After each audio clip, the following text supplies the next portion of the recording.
Fitanun yatslu ba'duha ba'dan lan teka papirang-pirang fitnah kang maca sabda setengah fitan kang maca sabda setengah ya umat ba'dan ing setengah tajiu hal teka fitnatun apa fitnah fayaqulul mu'min kang maca sabda kang mu'min hadhihi tuhlikuni utawi kila fitnah iku bakal ngarusak ya hadini izun tumatan kasibu kari-kari narima ilang ya fitnah atau ya hadihi taji'u fitnatun dan tegak apa fitnah kanggawane fayaqulu magangu cabya mu'min hadihi hadihi tawi kila iki fitnah iku hadihi ikila iki fitnah kang ngarusak Aman ahaba maka utasa paman iku mikademan yaman ayu zahzai yang taden gitu usir yaman atau den doakan yamanan nari saking neraka unukolata dan panjingakan yaman al jannata ing surga faltatihi fitnatahu maka becik nekani ing manafa fitnatuhu fitnah yaman wa huwa yu'minu ma gatafal tadimban kabecik tegawing manafa fitnatuhu fitnaheman wa huwa yu'minu billahi wa yawmil akhir halai tayaman ikung iman kun yaman ing Allah lan ing dinakang akhir wal yati ilan nasi billadhi lan becik tekayaman maring manusia kalawan ngagawa kalawan billadhi kang wihibu demen ya ladhi ayu ta ilaihi nyata dan tekani apa ilaihi maring ladhi wa man daya imaman lan utawi sabawong kubiataman ing imam fa'atahu akan ngawekeun ya manu ing imam sabqata yadihi ing gitu sabqata ing cekelan tangannya ya siman salaman tangannya ya siman wa samrata qalbi lan ing buatin ya siman fal itu maka becik nurut ya manu ing imam ini statu alamun kawasaya siman fa in jaa akharu yunazihu maka lamun tega apa kang ngone kang malawan ya akharu ing imam fadribu maka pada mukul sira kabeh unukul akhar ing gulune kang ngone wa kana Abdullah bin Umar yaqulan anna sabab Abdullah bin Umar iku ngucap ya Abdullah ati ho ya ne sultan nurut sirahu ing sultan ya ne naja ya Abdullah ing sultan itu atilah ing dalam taating Allah asilan nilayan sirahu ing sultan di masyatilah ing dalam masyating Allah wala badul ulama ngajusab setengah ulama wal murad biqali fadribu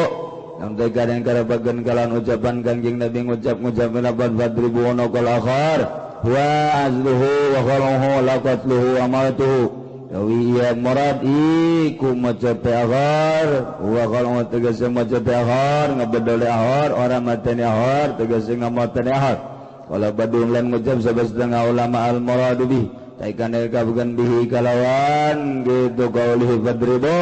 qadrasi iku megatkan sirahe iya akhar wa idza bunasilan ngilakeun napase wa idza bunasilan ngilakeun napase akhar Dulu ala hadza qaulu alir kang ngedukun ala hadza ing atas segala qauli apa ucapan kang Nabi hadis nafar dalam hadis kawane padribu bisayf kain mangkana maka mukul sira kabeh ing akhir kalawan pedang ikut tenemo aman kana sapa awong kang tenemo yaman wa huwa zahirul hadis lan utawi ya qaulu bi hadis akhir ku zahir hadis lakin surita bidzalika yakun al-awwal adlan wallahu alam tapi dan syaratkan dalam mangkono mazkur perintahan apa kang awal iku kang adil wallahu alam bidu tapi dan syaratkan bidzalika ing dalam mangkono mazkur apa yakun al-awwal yang tanah apa sultan kang awal iku adlan kang adil wallahu alam muti Allah iku kang maha uningan. Kanjeng Nabi ngaritakeun di akhir zaman bakal loba fitnah anu luar biasa sebab umat ye awal nama afiyah lungsur langsat rarapi tapi di akhirna bala uha loba balai loba fitnah sahur Kangjeng wataji'u fitanun bakal datang berbagai fitnah yatslu ba'duha ba'dhan nu bakal macakeun sawarehna ka sawarehna deui. Woi engke mah bakal anu woi bakal anu tapi tata geus diomong-omongkeun. Jadi di beja-bejakeun heula kos kolot urang baheula. Kolot urang teh baheula teh nang ti mana meureun eta bahasa-bahasa kolot masih kadedengekeun keneh bae. Engke masih lalaki jadi bikang jadi lalaki eta bahasa kolot baheula. Sia lalaki bakal jadi bikang bakal jadi lalaki, hartina lalaki kos awewe kos lalaki. Mulai tak tekebel buk panjang awewe lalaki bukna panjang, awewe bukna para rendek. Oh tak omongan kalau teh nyata jasa. Engke mah sia pakaian lalaki jeung pakaian awewe teh atuh sapake, lalaki awewe kuari. Kaos sapake, calana sapake, atuh sepatu sapake, geus sapake bae malah mun urang keur naik mobil teh aju aya nu naik motor boncengan bisa tetebakan lalaki teu bigang di bajah ya. Lalaki di bagang aya ada lalaki. Oh bener lalaki. Barang turun teh aya susuan. Tuh salah sia berarti. Tak eta teh tetebakan naon kolot baheula mah bisa. Engke mah di sawah teh di sawah sia eta teh bakalna uluh tangkal listrik loba jasa di sawah lain tangkal pare diganti ku tangkal listrik arti mah mak di sawah ya tangkal listrik ge lain tangkal pare orenganan jadi perumahan ieu atuh sawahna diganti engke mah jelema dagang teh dagang imah sia imah didagangkeun dipikir ku urang mah digotongan imah oh lain atuh dijieuna imah teh kolot baheula nyararata jasa masyaallah luar biasa engke mah partai nyaritakeun partai loba engke bakal saeutik ke di akhir bakal loba deui partai ke bakal saeutik deui ke bakal loba deui itu bararagus mah bagus nah kabeh makin kali itu makin jore bae dileutikeun jore dibelobakeun jore kolot baheula geus ngomong ti heula sagala rupa ke sia lamun geus aya kali ngujur ngulon tamah caina lain bakal jadi cai biasa bakalna getih tamah nu nyaianana lamun engke bakal pemerintah jieun kali ngebat kulon ket wetan ti wetan ka kulon ta eta teh engke eta mah lain jang cai biasa tamah lain jang nyaian sawah lain jang nyaian huma lain jang nyaian masyarakat tapi ka utama bakal getih eta iraha di mana-mana geus nyambung pulau ke pulau baheula mata pulau Cangkir diomongkeun teh bakal nyambung eta cicirita geus moal beres engke mah pulau Jawa jeung Sumatera nyambung Madura jeung pulau urang nyambung engke bakal aya jalan ngebat lempeng bahasa kolot mah baheula eta kos kitu horeng tol eta kuari eta janyara rata tah eta nu pake anggeran jasa mah di lembur urang mah ieu Tangerang Serang Pandeglang tah eta tah nyambungna gitu antara urang jeung nu tadi caritakeun gara tah panon sejarah teh naon Pulau Cangkir nyambung kuari geus nyambung nu jualan imah geus loba tol geus aya nyararambung bakal disambungkeun deui atuh itunya urang ye Merak gitu Sumatera ke bakal aya tol terus sabada eta bakal jieun kali ke omongan kolot baheula tah ke lamun geus nyambung tol Sumatera Pulau Jawa jeung Pulau Madura engke kakarak aya kali ngulon ngetan tah eta mah bakalna eusina tah eta mah teh caina getih bakal perang teh jeung saha ieu teh jeung Inggris jeung Belanda moal ka DDI Amerika moal ka DDI eta jang perang saha kakakna bakal ngebunuh adina bapa bakal ngebunuh anak ngebunuh bapa emak dibunuh dulur dibunuh pemerintah ngebunuh rakyat ngebunuh pemerintah eta kolot baheula mah kos kitu ho meureun perang saudara mun cara kurang dia cirikeun bae ke bakal dijieun ke kali ngebat di mana geus beres direncanakeun ge asal geus nyambung Madura Jawa Pulau Jawa jeung Sumatera ke bakal aya kali ngebat tidinya beres ngabangun lila ngabangun puluhan tahun. Nah eta ke bakal aya perang saudara nu dahsyat luar biasa saling membunuh eta mah ciri doang berarti perang saudara anu bakal nyaan. Gitulah kolot baheula eta nyahoan jasa tah fitnah teh dibacakeun Kangjeng Nabi mah nyaritakeun kieu engke bakal kasratu walazina anak zina loba jasa bakalna nagara ge dipimpin aku anak zina imam masjid ge anak zina bakalna imam Jumat anak zina di kantor-kantor anak zina nu jadi presiden ge anak zina cak Kangjeng Nabi bakal kos kitu mah nya henteu mah nya jak kuari anak zina mah luluh atuh pertikahanana atuh teu bareres panbeureun jadi anakna anak zina geus puguh nu zinah nama kuari ge doba jasa masalah sebab anak zina ngaji Quran bagus kuari jadi imam atuh geus mulai di sababaraha musola mah anak zina masalah ngan eta ucapan Kangjeng Nabi bakal kos kitu di akhir zaman ge bakal loba anak zina nu mingpin salat ge anak zina kantor anak zina presiden ge bakalna anak zina. Taji'u fitanun yatslu ba'duha ba'dan dibacakeun ku sawareh umat ka sawareh deui engke bakal loba nu mabok teh geus jadi kebiasaan bah pemuda geus mabok kuari mah ningkat deui lain ngaeuweuhan mabok teh budak SD mabok terus mararabok rusak akal urang dengan berbagai dalil kumaha bae mungkin serangan Amerika mungkin serangan pokoknya mah gitulah keayaan anak mabok jelema lain makin eueuh tangkap kuari ditangkap hiji tumbuh 10 tangkap hiji tumbuh 100 tangkap terus bae sa Indonesia merabok pohara jasa mabok identik jeung zina mabok zina judi terus bae bal eureun-eureun engke bakal lomba judi riba cek Kangjeng Nabi kasratur riba engke mah kuari mah munggah haji bae bisa teriba munggah haji urang teu bisa teu make bank berarti kan main riba terus riba dagang riba haji riba segala rupa riba nu mantak eta teh geus umul balwa engkena sahabat naroskeun Gusti Rasul eta ku loba-lobana riba engke urang kumaha atuh haram gitu cukup nyokot jang ukuran ibadah ka Allah bae jang ukuran dahar nginum jang cukup ibadah eta geus salamet sakitu bae leuwih tidinya cilaka tayulah tajiru fitanun yatslu ba'duha ba'dan bakal datang berbagai fitnah nu bakal ngomongkeun sebahagian ka sebahagianna deui geus diomongkeun tajiu sayati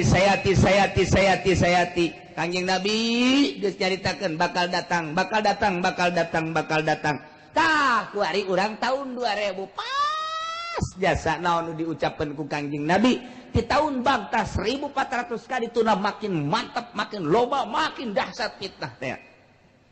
mantap kadina taji'u fitnatun datanglah fitnah fayaqulul mukmin cak jelema mukmin asana hadhihi tuhlikuni fitnah ieu asana nu bakal ngarusak ka urang aduh asana bahaya engke sumatan kasih pulas eueuh deui engke wataji'u fitnatun datang deui fitnah fayaqulu cak mukmin asana fitnah ieu nu bahaya mah hadhihi aduh asana ieu nu bahaya mah yeuh eta selalu kitu bae kuari urang teh lamun anu memang henteu mikiran kana kasalamatan di akhirat mah dak pilkades mulai ustad dibarere duit kiai dibarere duit atuh ustad ondok mah seuseurian ondok teh seuseurian asa meunang asa untung tapi kapan ari anu mikiran engke kumaha di akhirat mah pan ieu teh sogokan nu kos kieu ngaranna pikiran nih aing salamatan tempat ieu disogok ieu milih salah teu milih salah asana rusak ieu ku fitnah ieu tah nu bener mah si kiai si santri si masyarakat teh mikirna asana rusak ku fitnah ieu mah keles eueuh deui jol pilkada leuwih gede ieu mah leuwih gede seserian pan anu sok ka pendopo mah mantep lumayan 3 juta saminggu sabulan atawa antri di ditu teh cak anu kos kitu mah seserian huhahe tapi cak anu mikir mah asana fitnah ieu nu bahaya mah ieu duh kamari mah leutik ieu mah leuwih gede asana bahaya dak datang ke hari las datang pilgub lumayan ku ari bae ge Tangerang teh geus kabagi dua kiai teh aya Kiai Wahidin aya Kiai Atutin sabagi dua ku ari teh kadeuleu ieu Kiai Wahidin jeung Kiai Atutin lain deui emang lamun buringas Kiai Atutin eta lamun anu bangsa kieu eta Wahidin eta mah kitu di Serang di Pandeglang Kiai Ustad geus kabagi antara Yan Kosimul Kiai baina Wahidin wa Atutin jadi geus kabagi dua ku ari geus bage itu motorna ge lamun diselat teh atut lamun Wahidin mah mogok Wahidin mah teh eta kos kitu wah fitnah bagi anu raramean mah anu asa meunang geus heheotan bae tapi nu mikiran aing salamatan teh di akhirat ku kos kieu teh ieu pan bisa dipertanggungjawabkeun ieu teh sogokan teh ieu teh halal apa henteu sih duit kos kieu mikirannya asana ku ieu aing rusak ieu bahaya ieu beres eta las eueuh pilpres leuwih gede teu eureun-eureun kitu jeung kitu bae tajiu fitnatun gontok-gontokan ke berbagai organisasi bergontok-gontokan antara partai jeung partai ngan lamun kurang dipikir teu kumaha gontok-gontokanana lamun urang dek berjuang ye boga pikiran hayang berjuang tok urang kuari cicing di Indonesia sementara Muhammadiyah terus bae nyulusup sedangkan urang kan hese eta teh untuk menopang eueuh di jalan kecuali kudu make organisasi di NU urang asup ka NU beneran NU ribut NU jeung Muhammadiyah fitnah kanu aya Islam papada Islam timbul deh PKS kok yes nyelonong bae si PKS teh PKS teh nyelonong jasa teh tepugu anggeranana dasar hukumna tepugu anu teh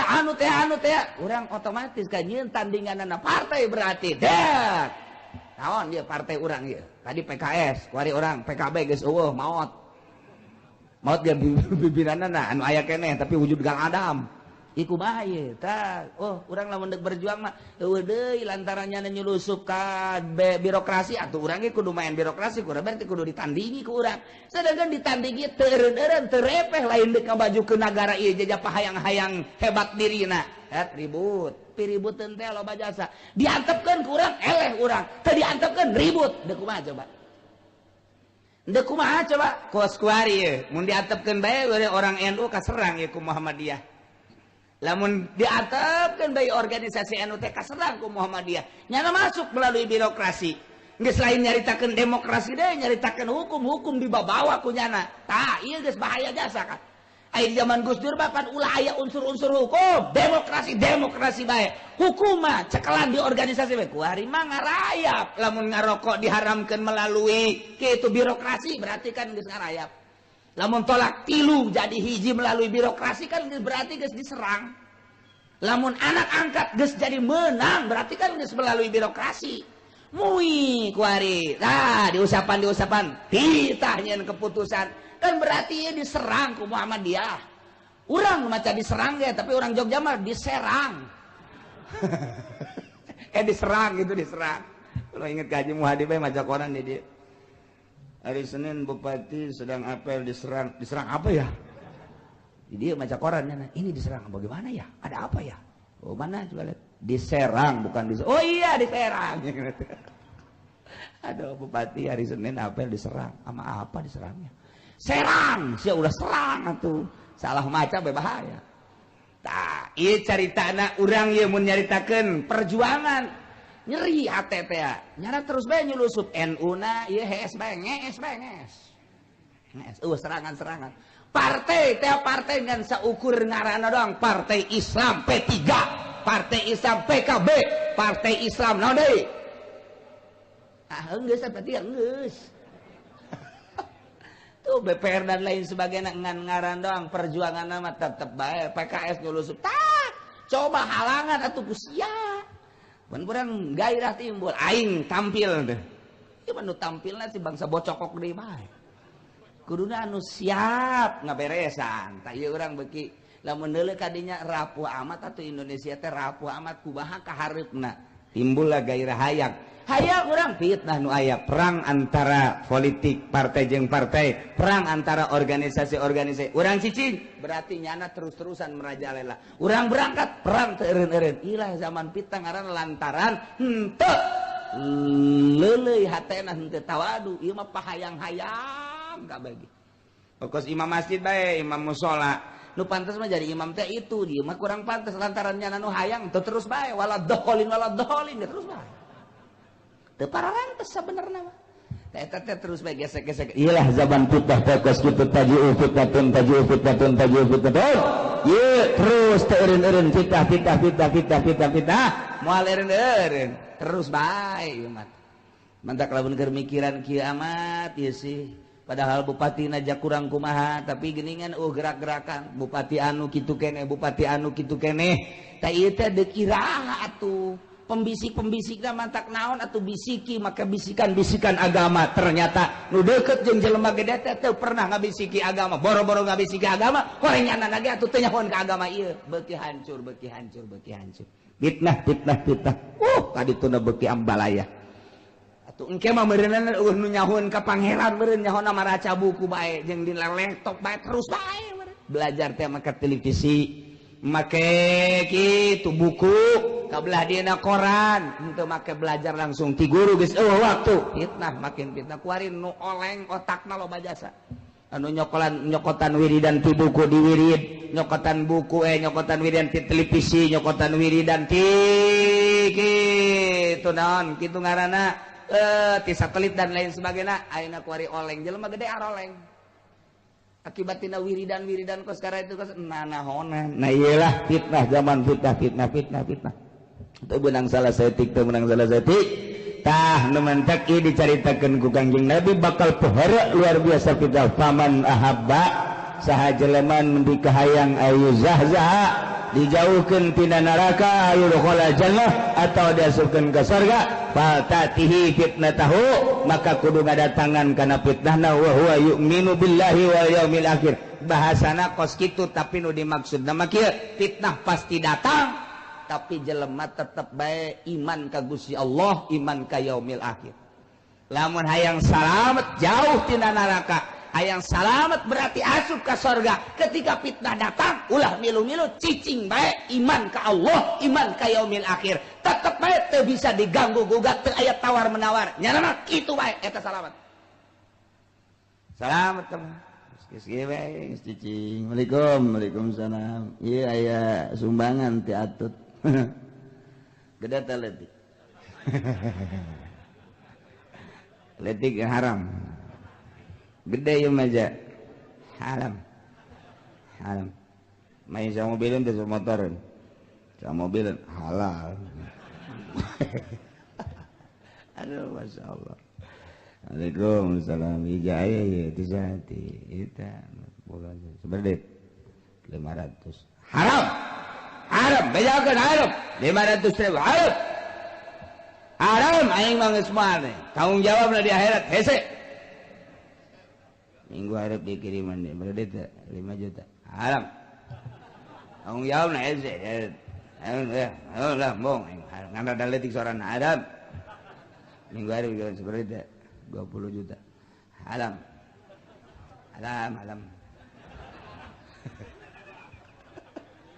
iki bande jadi mah 50 halal budak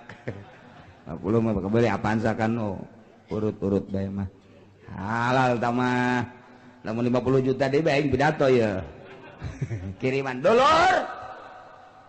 atuh naon hesena sapira milih atut jakula laki kitu ku bikang kitu atuh masalah aja dipimpin ku saha bakal kitu-kitu kene geus maningan atut bae diteruskeun eta 10 juta kenceng sorana eta 10 juta kenceng jasa ke 5 juta mancan pati kenceng tapi kalau 10 juta kenceng 100 juta gitu 100 juta kencengnya mun 1 miliar mah sana pegata urat pegata sana 1 miliar mah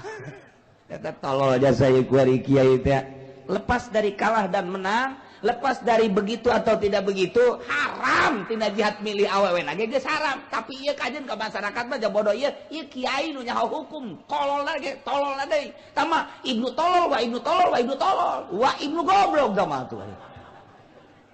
di Indonesia baik ya, di Indonesia Tangerang geus loba jasa pan eta. Ieu mah lepas dari deuk kumaha pelaksanaanna sama atau tidak sama, eta teh geus haram. Milihna haram Quran, ar-rijalu qawwamun 'alan nisa. Teh menjadi pemimpin layap lalkom, teu bisa diganggu gugat tah. Lamun datang pita seperti eta, kemudian manehanana teger bae, haram bae, salamat sorga tanu geus kitu. Lamun dek dia datang dek dibere duit, haju halal bagong sia. Neraka tah. Bari kurang dipresentasikeun di Tangerang, Serang jeung Kabupaten Pandeglang. Kiai nu kabeuli jeung nu teu kabeuli lobaan mana suarana? Lobaan nu kabeuli berarti lobaan kiai nu ka neraka. Cak masyarakat tadi aing mah teu jadi kiai. Kiai we ka neraka kumaha sia?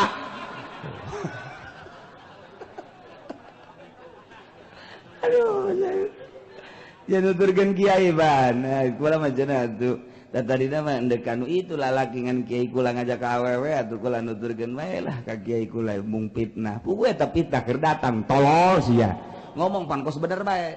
Ulah mung fitnah lah nuturkeun kiai bae. Eta fitnah teh eta kos kitu tah. Tah eta teu karasa pan kunyana tah. Masyaallah. Nah iyalah kuda-kuda jang urang supaya orang teger di zaman fitnah kuari. Paman ahabba ayuzahzaha minan nar. Saha jelema anu nikahayang dijauhkeun tina neraka anin nar tina neraka. Dudu kala tau diasupkeun ka surga. Nah ieu mah geus hiji bae geus. Atatihi fitnatahu wa huwa yu'minu billah wal yaumil akhir. Fitnah pasti datang. Ketika fitnah datang, teger jasanya iman ka Gusti Allah. Asal geus iman ka Gusti Allah ka yaumil akhir berarti sieun. Naon kitu nadahan fitnah ngajauhan berarti tina fitnah. Sieun iman ka Allah, iman ka yaumil akhir berarti geus tidak mentolerir terhadap fitnah-fitnah kos kitu. Ngajauhan tina fitnah, nyalamatkeun diri menuju ridho Allah Subhanahu wa ta'ala. Wal ya'ti ilan nas billadhi yuhibbu ayyuta ilaihi. Nyana datang ka manusia mawa kekuatan diri nu sakumaha didatangkeun ka dirina. Pokona mah nyana kitu-kitu bae.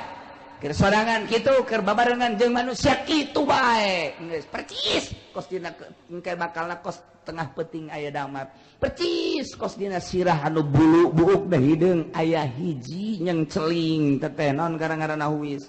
Bakal kadeuleu ge lamun urang teger dina agama, sieun ka Gusti Allah, iman ka Gusti Allah, berarti sieun ngajauhan tina fitnah. Di tengah-tengahkeun merajalelana fitnah, bakal percis kos tengah peuting aya damar kadeuleu ku sasaha sinarna. Percis kos tidak sirah kitu buukna hideung aya huwis hiji nyeng celing hiji bakal kadeuleu. Tah kitu dicaritakeun ku Kangjeng Nabi urang, Kangjeng Nabi Muhammad sallallahu alaihi wasallam tentang fitnah-fitnah nu bakal datang terus moal eureun-eureun fitnah teh terus bae. Terus ieu keur carita ala kadarna doang fitnah kabelah dina fitnah tina televisi, fitnah tina HP, fitnah tina kitu komputer dan lain sebagainya. Engke bakal tambah ditambah deui fitnah dan berbagai fitnah. Geus puguh nu tadi caritakeun kabair pakabair mah baheula mangan sakadar teu saralat doang fitnah teh ya. Tapi teu ngalawanan kanu salat. Kuari mah fitnah teh nya teu salat nya ngalawan kanu salat. Geus puguh kuari baheula mah nu mabok eueuh di lembur kuari mah mabok merajalela zina judi. Oh, penghormatan terhadap kiai baheula mah nu tilok salat ge nu tilok salat. Aya kiai liwat keur nyetel radio di pareuman. Radio di pareuman, aya kiai. Kiai memang pantas geus kitu teh. Kuari mah aya kiai, tah digedekeun. Nah, aju kiai na joget deui atuh. Mantap atuh jak kiai na ge ceramahna ge mawa keyboard. Henteu kumaha coba atuh jak kiai na ge ceramah ge joget ieu. Atuh di imah kiai na ge TV atuh aya 5 pan. Paranti nyana, paranti pemajikan, paranti anak, paranti tamu. Wah, ambalayangan teu jualan TV doang tak kiai. Fitnah jeung fitnah terus makin ka ditu makin parah. Terus disapirakeun bae ku kiai teh, HP dianggap enteng, televisi dianggap enteng. Memang manfaat aya tapi modorotna nu luar biasa. Ketika urang deuk berjuang mah butuh teh informasi silakeun. Tapi keur henteu mandek naonan atuh. Nah makin ka dieu dirasakeunana makin loba, makin bahaya.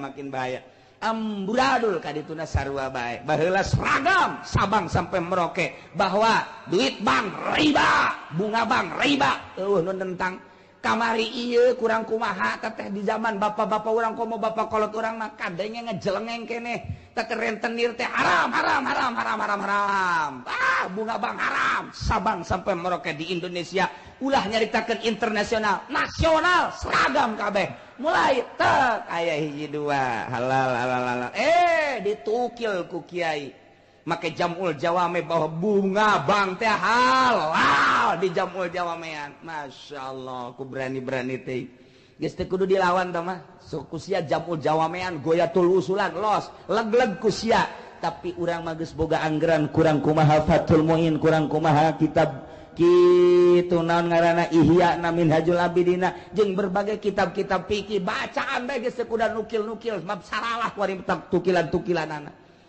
sebab naon eta kos kari itu teh maksakeun kalantaran dirina aya di dinya tukil dirinya aya di dinya di organisasi teh tukil dirinya aya di dinya di perusahaan showroom nukil nyana jadi lain berbicara secara umum kumaha ieu secara umum malah aya nu ngomong kieu